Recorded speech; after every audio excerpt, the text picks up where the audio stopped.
August 24th, 79. AD began like any other day in Pompeii.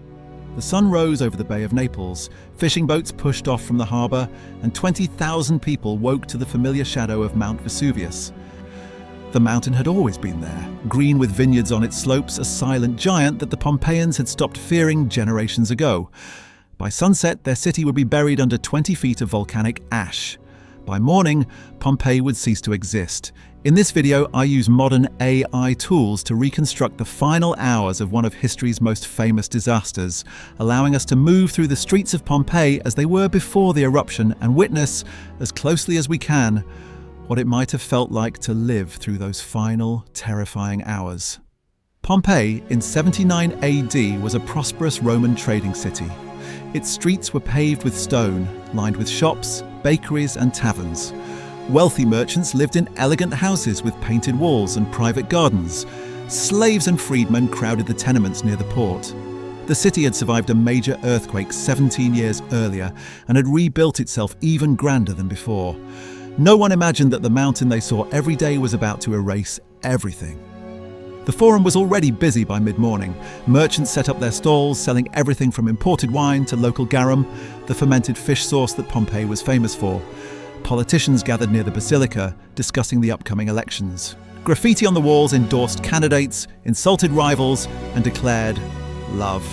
Life was ordinary, urgent, and completely unaware. In the bakeries, slaves turned the heavy millstones that ground grain into flour. In the fulleries, workers trampled cloth in vats of urine to clean and soften it.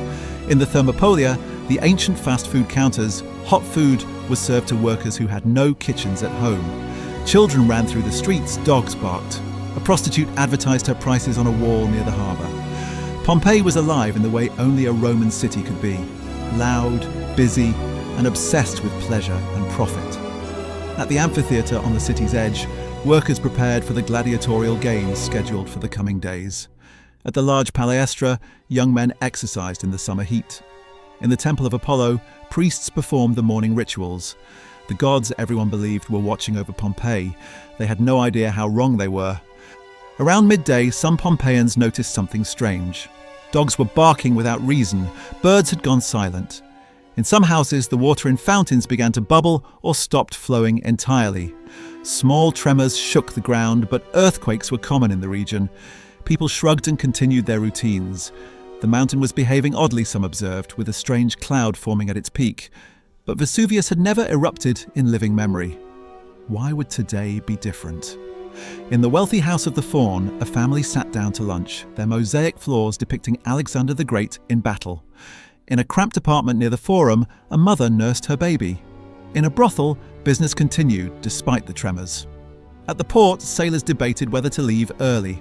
Most decided to wait. The weather was fine. The sea was calm. There was money to be made. Some animals knew better. Dogs pulled at their chains. Horses grew restless. Rats emerged from their holes and ran toward the city gates.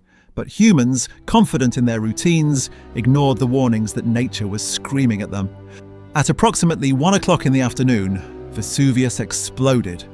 The eruption was not a flow of lava, as many imagine volcanoes, but something far more deadly. A column of superheated gas, rock and ash shot straight up into the sky, punching through the atmosphere to a height of 30 kilometers. From Pompeii, 8 kilometers away, it looked like a monstrous tree growing from the mountain, its trunk made of fire and its branches spreading across the sky to blot out the sun. Pliny the Younger, watching from across the bay at Misenum, would later describe the cloud as shaped like a pine tree. His uncle, Pliny the Elder, commander of the Roman fleet, immediately ordered ships to sail toward the disaster to rescue survivors. He would not return alive. In Pompeii, the reaction was chaos. Some people ran immediately for the gates. Others stood frozen, staring at the impossible sight.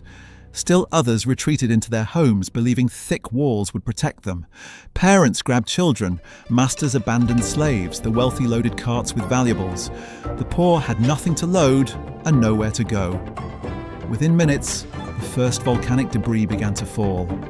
What fell from the sky was not soft ash, but pumice, lightweight volcanic rock that pelted the city like hail. At first, the stones were small, almost gentle, but they accumulated with terrifying speed, an inch every hour, then faster. Roofs that had stood for generations began to groan under the weight. Some collapsed, killing the families sheltering beneath them. The streets became impassable. Pumice piled knee-deep, then waist-deep. Those who had waited too long to flee found themselves wading through a rising sea of stone. The air grew thick with dust and sulphur, burning throats and blinding eyes. People tied pillows to their heads for protection. It was not enough. By late afternoon, Pompeii was buried under 3 meters of pumice and ash. The sun had disappeared behind the volcanic cloud, and the city fell into complete darkness. Lightning crackled within the eruption column. The ground shook with continuous tremors. Buildings that had survived the initial fall now crumbled. Screams filled the air, then grew fewer, then stopped. Those still alive huddled in whatever shelter they could find, praying to gods who seemed to have abandoned them. Night brought no relief, only deeper terror. The darkness was absolute, broken only by the orange glow of fires started by the falling debris and the lightning that flickered within the volcanic cloud. The pumice fall slowed, but did not stop. Those trapped in buildings faced impossible choices: stay and risk the roof collapsing, or venture into streets filled with choking ash and burning stone. In one house, archaeologists would later find a family of 4 huddled together in a corner, their arms around each other. In another, a dog still chained to its post, unable to escape. Near the Herculaneum gate, dozens of bodies would be found in a tangled mass. People who had tried to flee together and died together when they could go no further. Some Pompeians made it out. They fled north toward Naples or south toward Stabiae, staggering through the darkness, coughing, bleeding, desperate. Behind them, their city was disappearing. Everything they owned, everyone they loved who had stayed behind was being erased from the world. They could not know that they would never return, that Pompeii would lie buried and forgotten for 17 centuries. The pumice fall had been survivable for some. What came next was not. In the early hours of August 25th, the eruption column collapsed.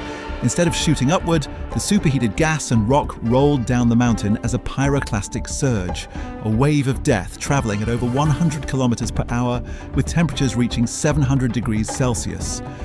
The first surge hit Herculaneum, Pompeii's neighbour to the west, vaporizing its residents instantly. The second, third and fourth surges spread further. At approximately 7:30 in the morning, the fourth surge reached Pompeii. For anyone still alive in the city, death was instantaneous. The heat was so intense that bodies did not burn, but rather flash-heated, killing through thermal shock in less than a second. Muscles contracted violently, pulling bodies into the fetal position. Brains boiled inside skulls. One moment there was life, terror, hope for rescue. The next moment, there was nothing. The surge was followed by a flow of volcanic material that buried everything the surges had killed. Pompeii vanished beneath meters of ash and debris, preserved in the exact moment of its destruction, a city frozen at the instant of death. In the days that followed, survivors who returned found nothing. Where their city had stood, there was only a grey plain. The shape of the land itself had changed. Some tried to dig for valuables or for the bodies of loved ones, but the depth of the burial made recovery almost impossible. Within a generation, the exact location of Pompeii was forgotten. The city became a legend, a cautionary tale, and then not even that. For 1,700 years, Pompeii slept beneath the earth. Farmers planted vineyards above it without knowing what lay below. When systematic excavation began in the 18th century, archaeologists discovered something unprecedented. A Roman city frozen in time, its streets, its buildings, its art, and its people preserved in the exact positions of their final moments. The bodies had decomposed, but the ash had hardened around them, creating hollow moulds. By filling these moulds with plaster, archaeologists recovered the shapes of the dead: a mother shielding her child, a man covering his face, lovers embracing, a dog struggling against its chain. These casts are not statues. They are the actual spaces where human beings took their last breaths. Standing in Pompeii today, walking the same streets where people walked on that August morning, it is impossible not to feel the weight of what happened here. They woke up expecting an ordinary day. They had plans, worries, arguments, hopes. By nightfall, all of it was gone. And through these reconstructions, we get just a glimpse of those final hours. A reminder that time is never as endless as it seems, and that the ordinary morning we take for granted could be our last. If there's another moment in history you'd like to see brought back to life, let me know in the comments. Thank you for watching.